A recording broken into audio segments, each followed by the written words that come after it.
नमस्कार, आप देख रहे हैं द पब्लिक वर्ल्ड में सुभाष चौधरी हूँ।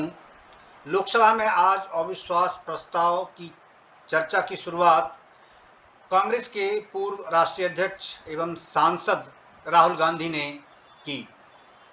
राहुल गांधी के भाषण के दौरान जबरदस्त हंगामा देखने को मिला। सत्ता पक्ष और विपक्ष आपस में भिड़ने की स्थिति में दिखे। विपक्ष के सांसदों ने भी जमकर बवाल काटा, जबकि सत्ता पक्ष की ओर से कई केंद्रीय मंत्रियों को अपनी सीट से खड़े होकर राहुल गांधी के भाषण का विरोध करते देखा गया। राहुल गांधी ने आज अपने भाषण की शुरुआत भारत जोड़ो यात्रा का अनुभव साझा करने में किया और उसके बाद ऐसा महसूस हो रहा था कि संभवतः अपनी यात्रा का अनुभव सुनाकर ही वो अपने भाषण का अंत करेंगे। लेकिन भाषण के मध्य में आकर उन्होंने जब मणिपुर की चर्चा शुरू की तो फिर सत्ता पक्ष भी सक्रिय दिखने लगा। राहुल गांधी ने कहा कि भारतीय जनता पार्टी ने अपनी राजनीति से मणिपुर को दो भागों में बांट दिया है। मणिपुर की हत्या कर दी है और मणिपुर की ही नहीं बल्कि भारत की हत्या की है, भारत की आवाज की हत्या की है, भारत की आत्मा की हत्या की है। उन्होंने यहाँ तक कहा कि भारतीय जनता पार्टी सरकार ने, वर्तमान केंद्र सरकार ने मणिपुर में भारत माता की हत्या की है। उन्होंने बेहद सख्त लहजे में जोर देते हुए कहा कि एक माँ मेरी संसद में बैठी है और एक माँ की हत्या इन्होंने मणिपुर में कर दी है। उन्होंने दो उदाहरण भी बताए, दो महिलाओं से जब वो मणिपुर यात्रा पर गए थे हिंसा के बाद और उनसे उनके अनुभव जाने थे, उनसे उनके दुख बांटने की बात की, तो उन्होंने कहा कि जो उन्होंने हृदय विदारक घटना उनके साथ साझा की उससे उनका हृदय विदीर्ण हो गया।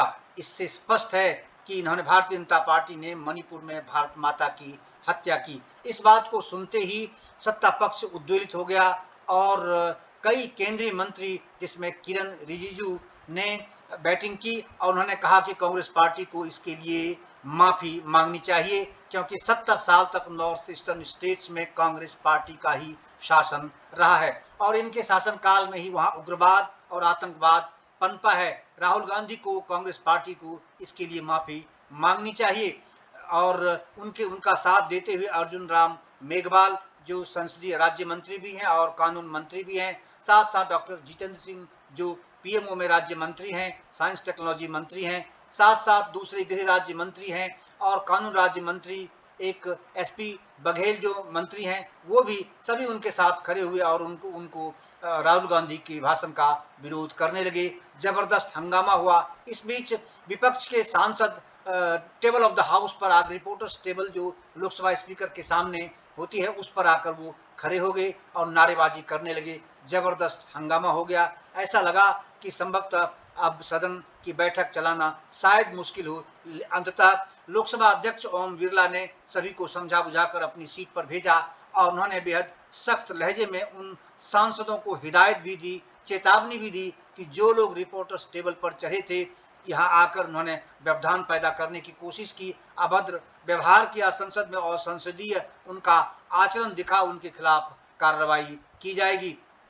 इस बात की आशंका प्रबल है कि राज्यसभा की तरह यहाँ भी विपक्ष के कुछ सांसद संसद से बाहर किए जा सकते हैं, निष्कासित किए जा सकते हैं। बहरहाल राहुल गांधी ने फिर अपना भाषण शुरू किया और वो इस बात पर अड़े रहे कि भारतीय जनता पार्टी सरकार, केंद्र सरकार या फिर नरेंद्र मोदी सरकार ने अपनी राजनीति से मणिपुर में भारत माता की हत्या की। उन्होंने यहाँ तक आरोप लगाया कि केंद्र सरकार भारतीय सेना का वहां उपयोग नहीं करना चाहती है।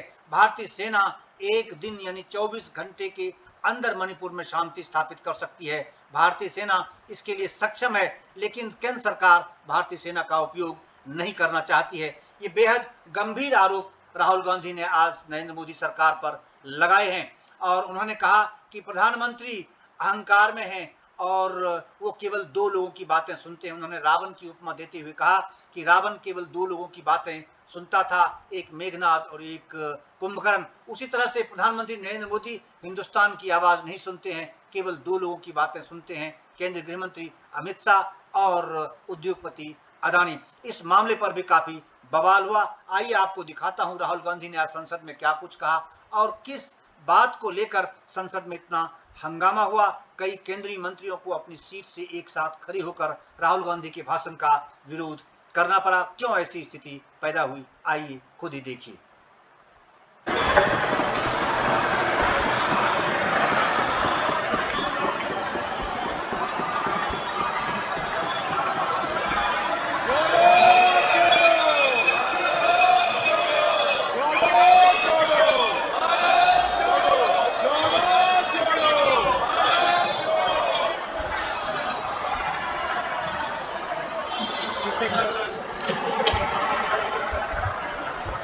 सबसे पहले मैं आपका धन्यवाद करना चाहता हूं कि आपने मुझे लोकसभा में रीइंस्टेट किया।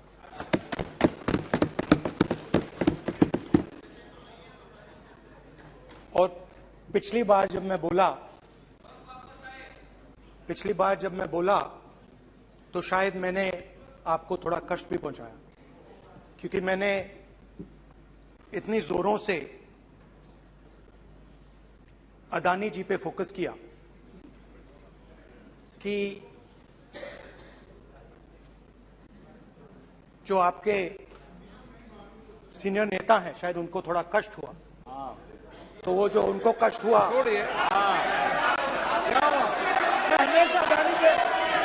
हमेशा अडानी पे अभी भी कष्ट हो रहा है। वो जो कष्ट हुआ, अभी भी कष्ट हो रहा है। विषय पे आइए, विषय पे। अभी भी कष्ट हो रहा है, अभी भी कष्ट हो रहा है। ये देखिए, ये सारे ये मगर सुनिए ये है। तो वो जो कष्ट हुआ 1 2 3 4 5 उसका असर शायद आप पे भी थोड़ा हुआ। तो इसके लिए मैं आपसे माफी मांगता हूं, मगर मैंने सिर्फ सच्चाई रखी थी। मगर आज जो मेरे बीजेपी के मित्र हैं, आज आपको डरने की जरूरत नहीं है, डरो मत, क्योंकि आज जो मेरा भाषण है, डरो मत, और आप डरो मत।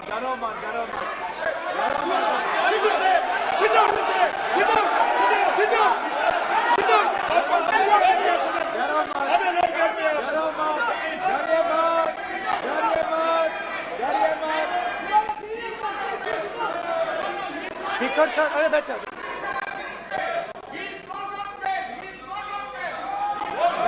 ब्रदर। तो आज कोई घबराने की जरूरत नहीं है।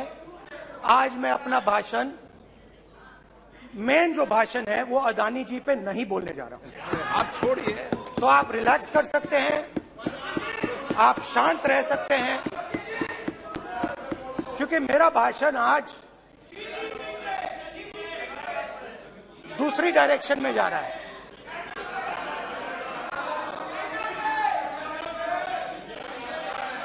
रूमी ने कहा था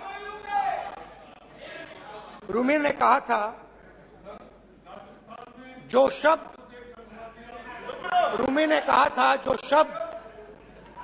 दिल से आते हैं वो शब्द दिल में जाते हैं। तो आज मैं दिमाग से नहीं बोलना चाह रहा हूं, मैं दिल से बोलना चाह रहा हूं।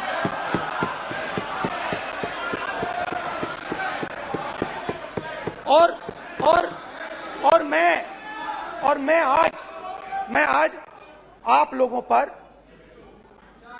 इतना आक्रमण नहीं करूंगा। मतलब एक दो गोले जरूर मारूंगा, मगर इतना नहीं मारूंगा। तो आप रिलैक्स कर सकते हैं। डरिए मत।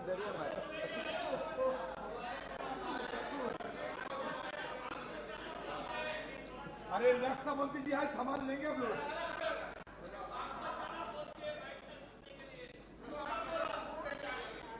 पिछले साल 130 दिन के लिए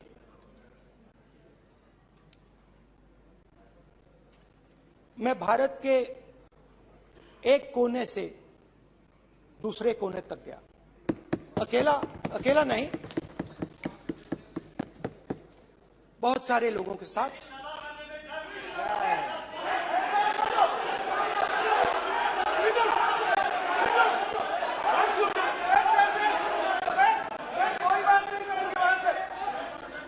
सर ये हमारा टाइम खत्म करने का साजिश है। प्रधानमंत्री बोलेंगे ऐसे ही होंगे सर।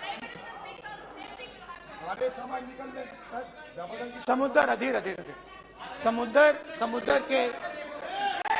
समुद्र के तट से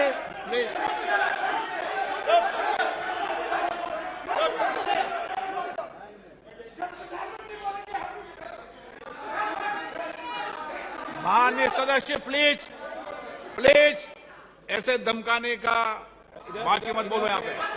बोलिए। हाँ प्लीज। मैं समुद्र के तट से कश्मीर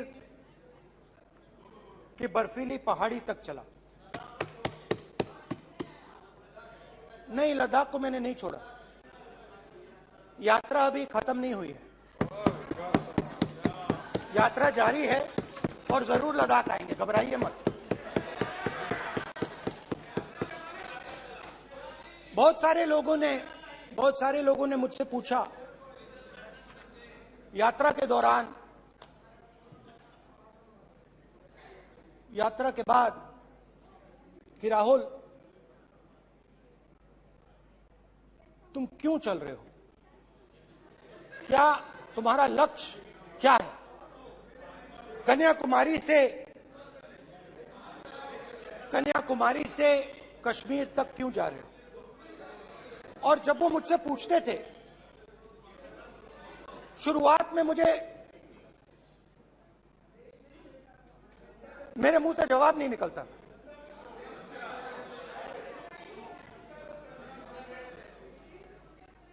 शायद मुझे ही नहीं मालूम था कि मैंने ये यात्रा क्यों शुरू की। जब मैं कन्याकुमारी से शुरू हुआ, मैं सोच रहा था मैं हिंदुस्तान को देखना चाहता हूं, समझना चाहता हूं, लोगों के बीच में जाना चाहता हूं, मगर गहराई से मुझे मालूम नहीं था।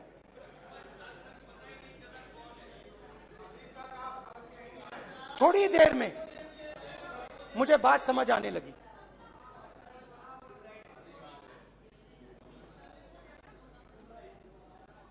जिस चीज से मुझे प्यार था,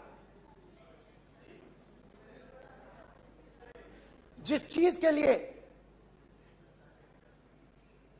मैं मरने को तैयार हूं, जिस चीज के लिए मैं मोदी जी की जेलों में जाने को तैयार हूं, जिस चीज के लिए मैंने 10 साल हर रोज गाली खाई, उस चीज को मैं समझना चाहता था। ये है क्या जिसने मेरे दिल को इतनी। भाई आप रनिंग कमेंट्री बंद करोगे तो हम भी चालू करेंगे। सुनने का जिस चीज ने मेरे दिल को इतनी मजबूती से पकड़ रखा था, उसको मैं समझना चाहता। शुरुआत में जैसे मैंने शुरू किया, सालों से मैं हर रोज 8-10 किलोमीटर दौड़ता हूं, तो मेरे दिमाग में था कि अगर मैं 10 किलोमीटर दौड़ सकता हूं तो 25 किलोमीटर चलने का क्या मतलब, कोई बड़ी बात नहीं। ये मैंने सोचा था। आज मैं उस भावना को देखूं तो वो अहंकार था कि मैं ये कर सकता हूं, ये कुछ नहीं है। तो मेरे दिल में उस समय अहंकार था।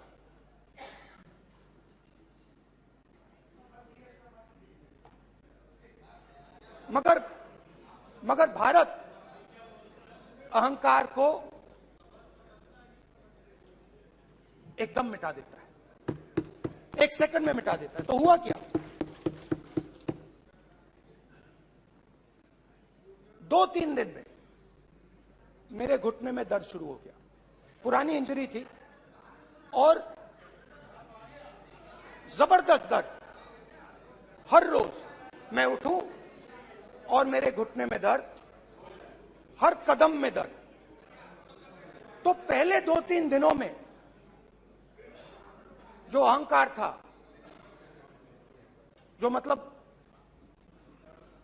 भेड़िया जो निकला था, वो चींटी बन गई एकदम।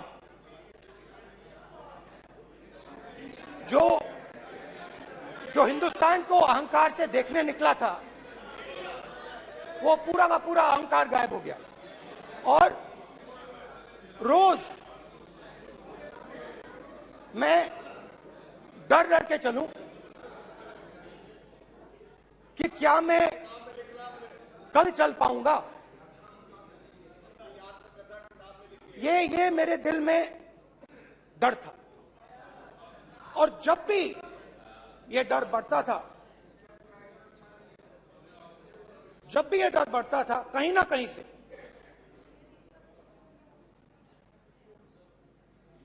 कोई ना कोई शक्ति मेरी मदद कर देती। एक दिन मैं सह नहीं पा रहा था, एक छोटी सी लड़की आती है, मुझे चिट्ठी दे देती। मैंने चिट्ठी खोली, 8 साल की थी, उसमें लिखा था, Rahul, I am walking with you, don't worry. उसने मेरे पैर में चोट देखी और उसने अपनी शक्ति मुझे दे दी। सिर्फ उसने नहीं, लाखों लोग ने। और शुरुआत में जब मैं चल रहा था, कोई किसान आता था, मैं एकदम पहले उसको अपनी बात बताता था कि आपको ये करना चाहिए, आपको इस प्रकार से काम करना चाहिए। मगर इतने लोग आए, हजारों लोग आए, कि थोड़ी देर में मैं बोल नहीं पाया। जो मेरे दिल में बोलने का डिजायर था, वो बंद हो गया। बोल ही नहीं पाया, क्योंकि इतने लोगों से बोलना था। और एक सन्नाटा सा छा गया, भीड़ की आवाज थी, भारत जोड़ो, भारत जोड़ो, भारत जोड़ो। और जो मेरे से बात करता था, उसकी आवाज में सुनता गया।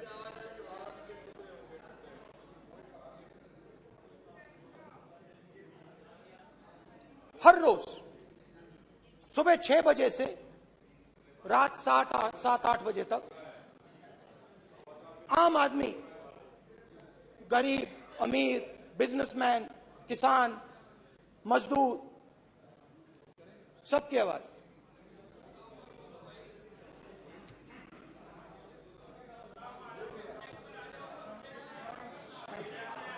आ रहा हूं।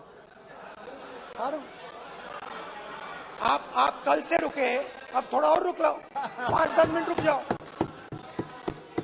तो ये चलता गया, मैं बात सुनता गया।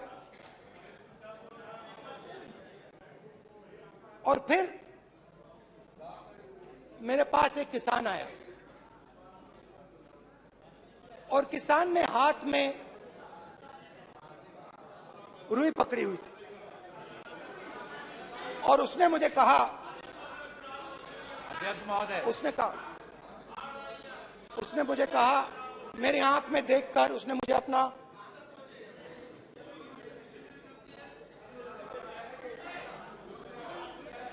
वो रुई का बंडल दिया, और उसने कहा, राहुल जी, यही बचा है मेरे खेत का, यही बचा है, और कुछ बचा नहीं है। मैंने उससे जो मैं नॉर्मली सवाल पूछता था, भैया आपको बीमा का पैसा मिला, वो पूछा, बीमा का पैसा मिला वो पूछा, और किसान ने मेरा हाथ पकड़ा। किसान मुझे कहता है कि नहीं राहुल जी, मुझे बीमा का पैसा नहीं मिला, हिंदुस्तान के बड़े उद्योगपतियों ने वो मुझसे छीन लिया। मगर इस बार बड़ी अजीब सी चीज हुई। जब मैंने किसान को देखा और वो मुझसे बोल रहा था, तो जो उसके दिल में दर्द था वो मेरे दिल में आया।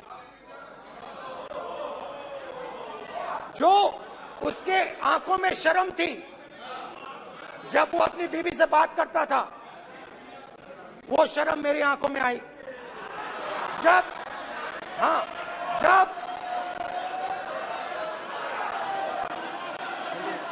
जब उसकी जो भूख थी वो मुझे समझ आई। और उसके बाद यात्रा बिल्कुल बदल गई। मुझे भीड़ की आवाज नहीं सुनाई देती थी, मुझे सिर्फ उस व्यक्ति की आवाज सुनाई देती थी जो मेरे साथ बात कर रहा था। उसका दर्द, उसकी चोट, उसका दुख, मेरा दुख, मेरी चोट, मेरा दर्द बन गया। समझने की कोशिश करो।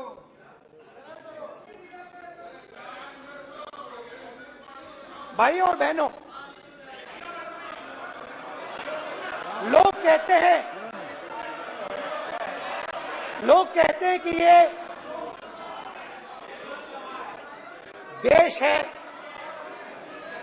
कोई कहता है ये अलग अलग भाषाएं हैं, कोई कहता है ये जमीन है, मिट्टी है, कोई कहता है ये धर्म है, ये सोना है, ये चांदी है। मगर भाइयों और बहनों, सच्चाई है कि ये देश एक आवाज है।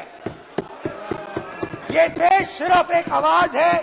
ये देश, इस देश की लोगों की आवाज है। इस देश के लोगों का दर्द है, दुख है, कठिनाइयां हैं।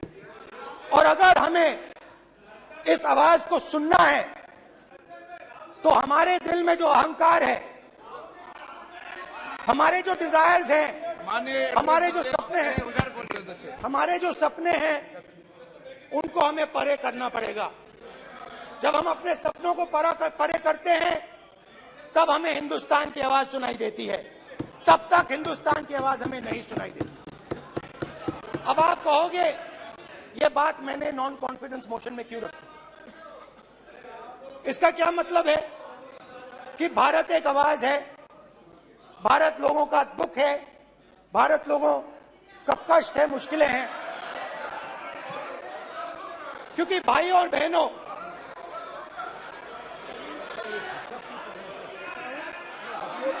अध्यक्ष महोदय, अब पूरा सूद समय जवाब को मिलेगा, पूरा सूद समय जवाब देंगे सर। फिर आप हमें मत रोकेगा सर। अध्यक्ष महोदय, फिर आप हमें मत रोकेगा सर। आप हमें मत रोकेगा, फिर आप हमें मत रोकेगा, आप हमें मत रोकेगा, फिर आप हमको मत रोकेगा सर। हम सब देख रहे हैं, सब सुन रहे हैं, आप हमको फिर मत रोकेगा। तो स्पीकर सर, भारत एक आवाज है। भारत इस देश के सब लोगों की आवाज है। और अगर हम उस आवाज को सुनना चाहते हैं, हमें अहंकार को, नफरत को मिटाना पड़ेगा। स्पीकर सर,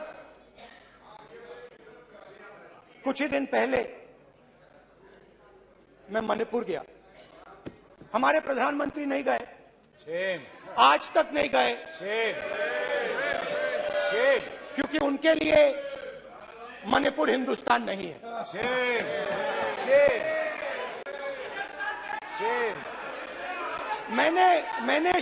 मैंने मणिपुर शब्द प्रयोग किया, मगर आज की सच्चाई यह है कि मणिपुर नहीं बचा है। मणिपुर को आपने दो भाग में कर दिया है। मणिपुर को आपने बांट दिया है, तोड़ दिया है। मैं मणिपुर में रिलीफ कैंप्स में गया। रिलीफ कैंप में आज जा रहा हूं।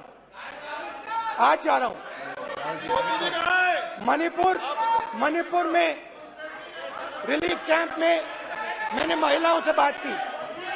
ठीक है सर, आप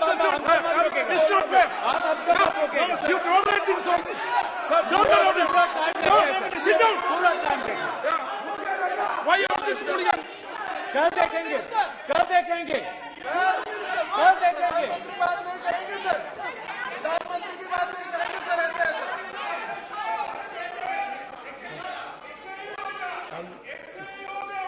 समय मैं जवाब मणिपुर गया और मणिपुर के कैंप्स में मैंने महिलाओं से बात की, बच्चों से बात की, जो हमारे प्रधानमंत्री जी ने आज तक नहीं किया। एक महिला मुझे कहती है, मैंने उनसे पूछा, बहन क्या हुआ आपके साथ?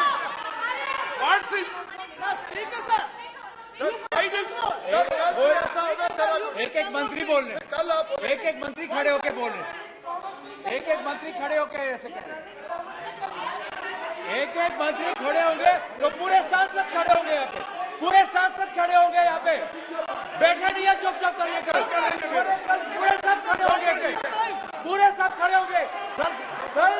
कल कांग्रेस पार्टी पूरा देश खड़ा होगा आपके खिलाफ, तो पूरा देश कल आपके खिलाफ खड़ा होगा। मैं बहुत सारी महिलाओं से बात किया, मगर मैं आपको दो उदाहरण देना चाहता हूं। एक महिला मुझे कहती है, मैंने कहा क्या हुआ तुम्हारे साथ?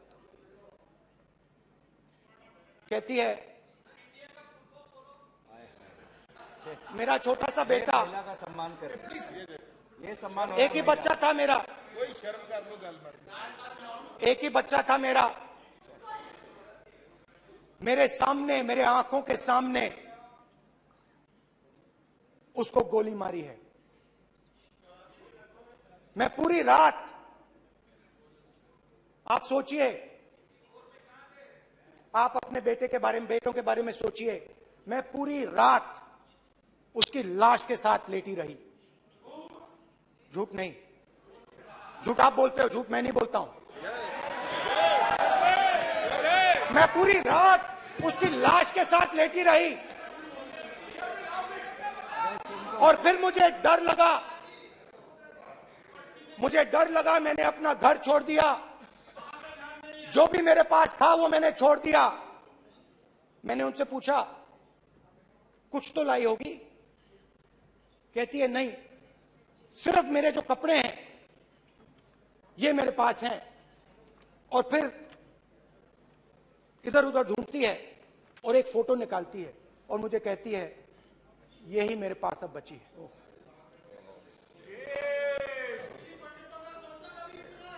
एक और उदाहरण, दूसरे कैंप में मैं, एक महिला मेरे सामने आती है, मैं उससे पूछता हूं, तुम्हारे साथ क्या हुआ? क्या हुआ तुम्हारे साथ? और जैसे ही मैंने ये सवाल पूछा,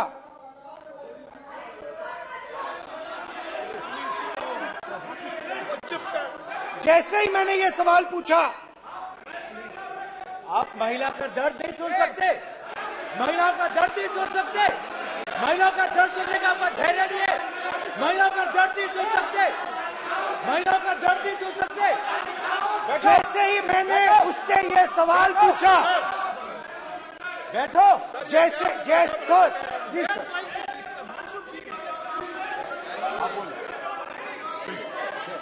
शर्म करिए, शर्म करिए।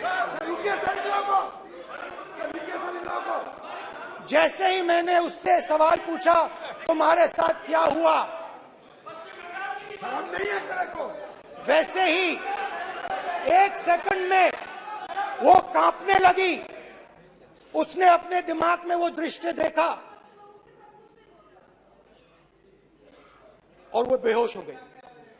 मेरे सामने कांपती हुई बेहोश हो गई। तो ये मैंने आपको सिर्फ 2 उदाहरण दिए हैं।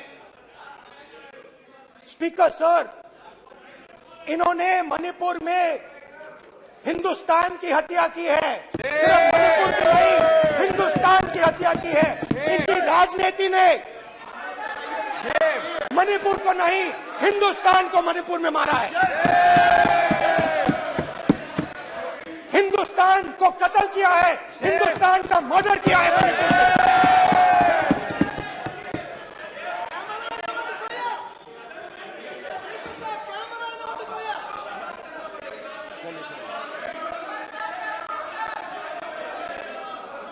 अरे 2 भाग के हैं, शर्म करिए जी।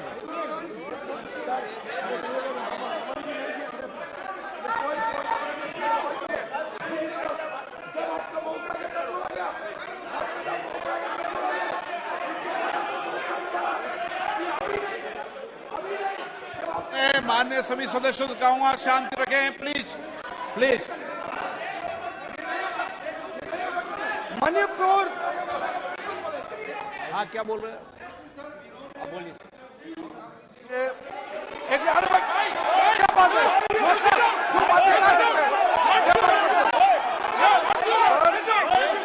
इन्होंने राहुल गांधी ने आज सदन में पानी पी रहे हैं भाई। आप क्या बात करते बैठो?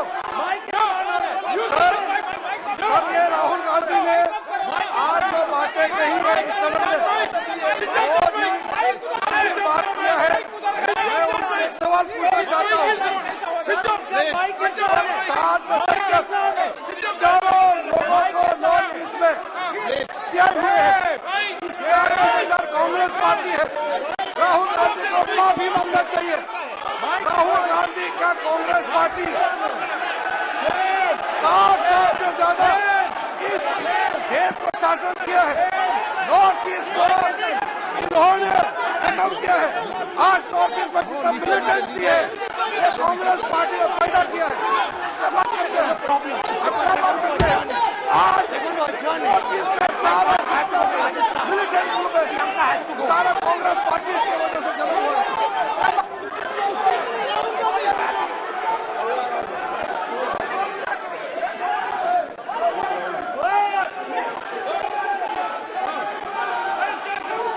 ओके, बैक आजा, back back back back back back back back Hemant,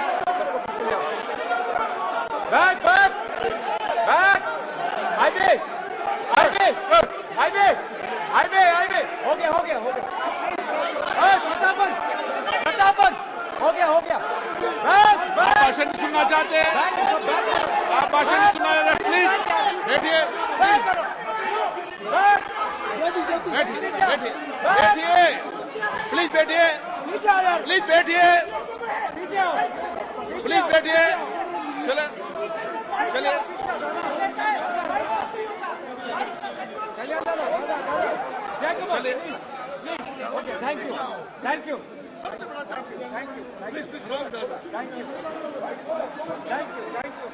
thank you.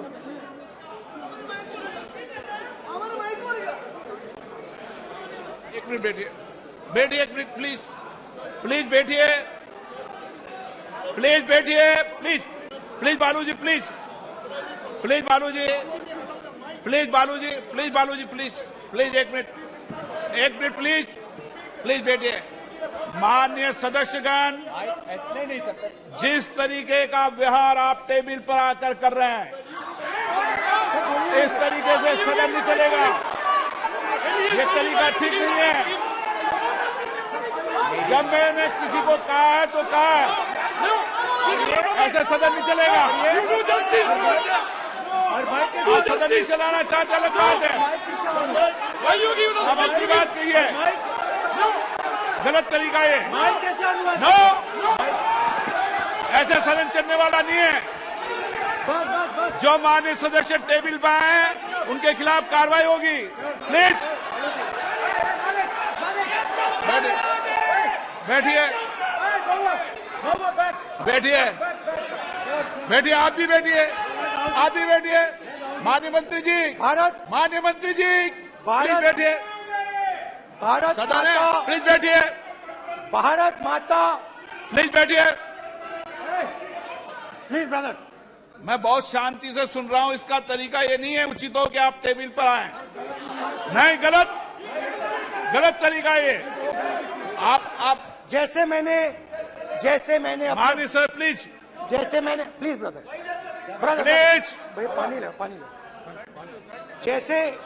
जैसे मैंने भाषण के शुरुआत में बोला,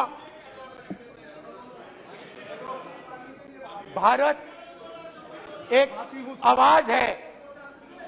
भारत हमारी जनता की आवाज है, दिल की आवाज है। उस आवाज की हत्या आपने मणिपुर में की। इसका मतलब भारत माता की हत्या आपने मणिपुर में की।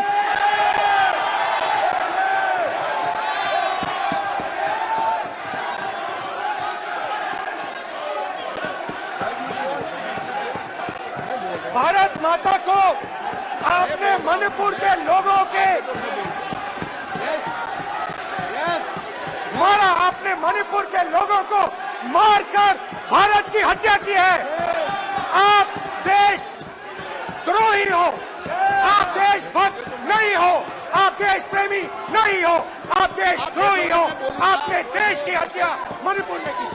प्लीज, प्लीज, एक मिनट, प्लीज, प्लीज बैठिए, प्लीज, प्लीज बैठिए।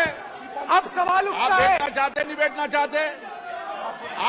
आप बैठना चाहते, नहीं बैठना चाहते? इसीलिए आपके प्रधानमंत्री बैठना चाहते आप? मणिपुर में नहीं मैं जा कह रहा हूं, सकते बैठिए आप, हैं, क्योंकि उन्होंने प्लीज। देश की हत्या की है। मणिपुर में हिंदुस्तान की हत्या की है, भारत माता की हत्या की है।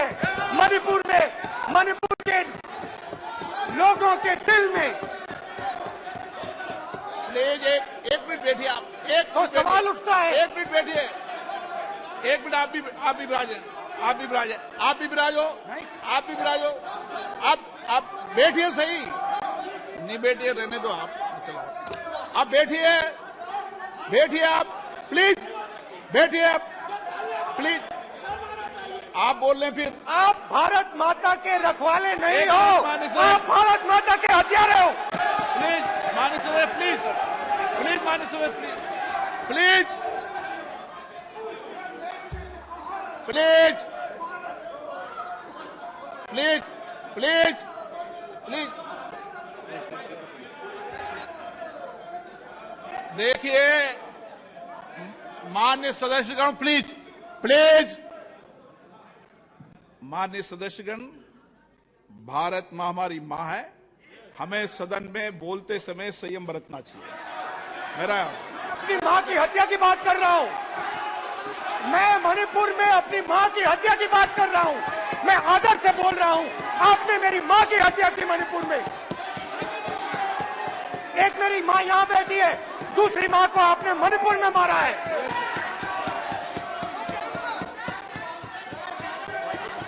और हर रोज जब तक आप हिंसा को बंद नहीं करोगे, तब तक आप मेरी मां की हत्या कर रहे हो। हिंदुस्तान की सेना मणिपुर में एक दिन में शांति ला सकती है।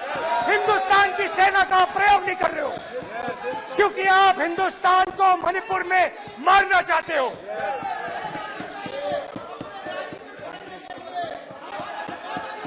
तो अगर नरेंद्र मोदी जी हिंदुस्तान की आवाज नहीं सुनते हैं, अगर हिंदुस्तान के दिल की आवाज नहीं सुनते हैं, तो किसकी आवाज सुनते हैं?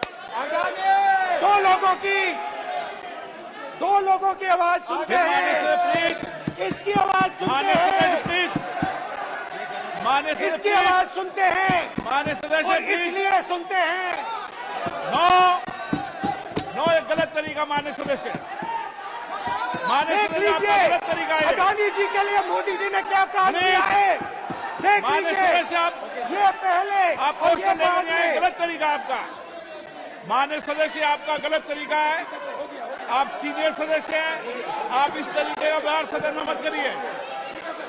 आप बात करिए, लेकिन इस तरीके से पोस्टर लाना ये उचित नहीं है किसी तरीके से। रावण दो लोगों की सुनता था, रावण दो लोगों की सुनता था, मेघनाथ और कुंभकर्ण। वैसे ही नरेंद्र मोदी दो लोगों की सुनते हैं, अमित शाह और अडानी। भाई और बहनों, लंका को हनुमान ने नहीं जलाया था, लंका को रावण के अहंकार ने जलाया था। प्लीज माननीय सदस्य, आप संयमित बोले। आप ये सदन है, आप तरीके से बोलिए। माननीय राम सदस्य, ने रावण को नहीं मारा था, रावण के अहंकार ने रावण को मारा था। आप पूरे देश में केरोसिन फेंक रहे हो, पूरे देश में आप केरोसिन फेंक रहे हो। आपने मणिपुर में केरोसिन फेंकी, आपने चिंगारी लगा दी। अब आप हरियाणा में कर रहे हो, पूरे देश को आप जलाने में लगे हो। आप पूरे देश में भारत माता की हत्या कर रहे हो। धन्यवाद स्पीकर।